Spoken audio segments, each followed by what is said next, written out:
Canada से 3 bad news आ रही हैं। वो बैड न्यूज क्या है? पहली बैड न्यूज है लिमिया के पॉइंट्स को लेके, जो कि पीआर में पॉइंट्स मिलते हैं। सेकंड पॉइंट है जो फ्लैग पोलिंग को लेके। थर्ड पॉइंट है असाइलम को लेके। तीनों की डिटेल्स मैं इस वीडियो में आपसे शेयर करूंगा। Bells Overseas, the sound of your future. Hello everyone, मैं कपिल भाटिया बेल्स ओवरसीज से। बेल्स ओवरसीज से आप हमारे से कोई भी क्वेश्चन कर सकते हैं नीचे कमेंट करके। हम हर कमेंट का आपको रिप्लाई करते हैं। तो कनाडा के इमिग्रेशन मिनिस्टर मार्क मिलर ने खुद बताया है पर्सनली 3 लेटेस्ट अपडेट्स हैं। पहली अपडेट है असाइलम को लेके।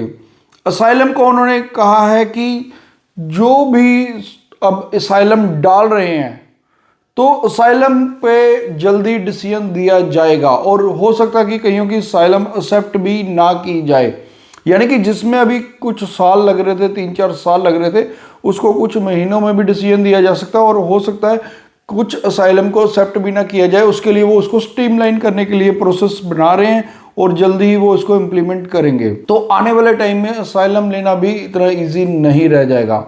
दूसरी है जो कि लिमिया को लेके। आपको पता है कि जब पीआर जो भी लेते हैं, पीआर में अगर आप लिमिया ले लेते हो तो उसके 50 पॉइंट्स ऐड होते हैं। यानी कि अगर मान लीजिए आपके 470 पॉइंट हैं, आप लिमिया बाय कर लेते हो, 520 आपके बन जाएंगे। आपका 480 है, 530 बन जाएंगे। तो इसलिए जब पॉइंट्स नहीं बनते तो बहुत सारे कैंडिडेट्स ऐसा होता है कि लिमिया बाय करते हैं।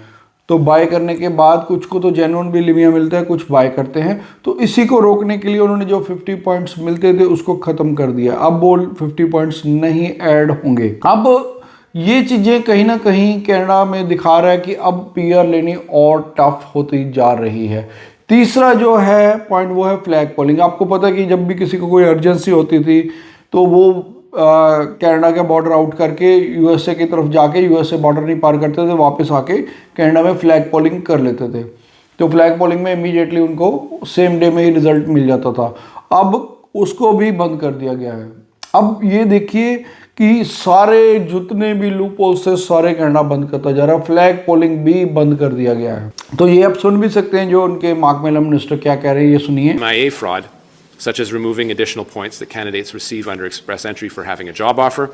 This measure is expected to remove the incentive for candidates to purchase an LMIA, resulting in increased fairness and integrity in the express entry system and taking some of the value of the fraud already being perpetrated in the LMIA system. तो अब जो कहीं ना कहीं कहा जा रहा था कि 2025 में बहुत सारे कैंडिडेट्स को वापस भेजा जाएगा, मास डेपोटेशन की जाएगी, तो उसकी तरफ कुछ चीज़ें बढ़ रही हैं। और अब ये भी कहा जा रहा है कि असाइलम के बाद जिनको असाइलम नहीं एलिजिबल है असाइलम के लिए, उनको कैसे इमीडिएटली डिपोर्ट किया जाए उनके होम कंट्री में, उसके लिए भी चीज़ें उस तरफ बढ़ रही है। तो यहाँ कहीं ना कहीं जैसे कि आपको बताया कि बहुत सारे इस टाइम पे कैंडिडेट्स ऐसे हैं जो कि वर्क परमिट जिनका 2025 में एक्सपायर हो रहा है, उनके लिए कहीं ना कहीं चीज़ें डिफ़िकल्ट होती जा रही हैं। फिर भी आने वाले टाइम पे इस पे क्या डिसीजंस होता है और क्या नई अपडेट्स आती है वो सारी हम आपसे शेयर कर देंगे।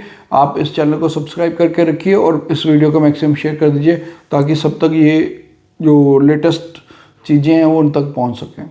Bells Overseas, the sound of your future.